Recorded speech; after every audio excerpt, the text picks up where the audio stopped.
I was once told that walking through a doorway could cause someone to forget even the most precious memories they had. Memories of good, memories of bad, memories of love and of loss, all tucked away neatly, stored like the worn-out blankets that were kept to dress the rainy days and bad habits that happen from time to time. Or what it felt like to rest your head on a friend's shoulder that still carries with it the creases from where you last placed your heart. Just like that. Gone within a single step. That somehow 3 beams in an imaginary line drawn across some old aching floorboards were all that stood between you and the infinite silence of the very things that once colored your mind with sound. It's funny. You can make yourself believe almost anything if you think about it for long enough. Was that you? Was that you? I was once told that the love I felt beating inside my chest was nothing more than my mind playing an unfair trick on my heart. And like a pair of dice dancing along the uneven pavement, their fate, much like yours or mine, had already been decided. That even the cracks that drew their faults between 2 opposing sides could not escape a fate that was always destined to be sealed.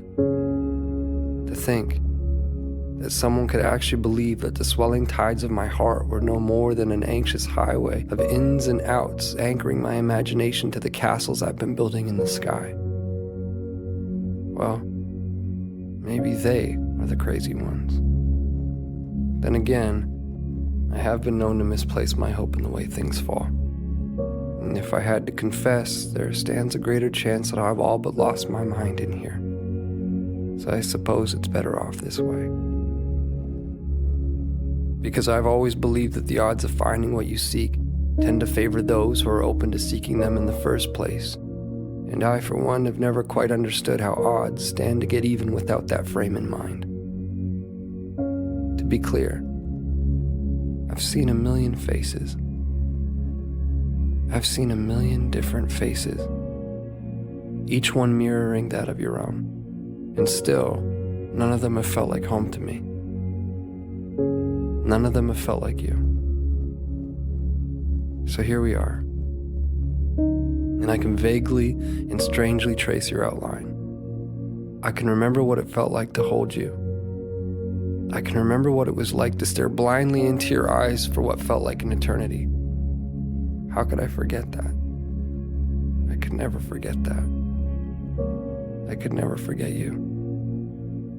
No matter how long it takes for my words to make their way through the vastness of this place we've called home, I unto you and you unto me, I say them and will continue to do so.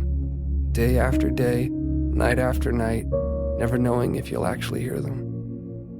There's no place for time here.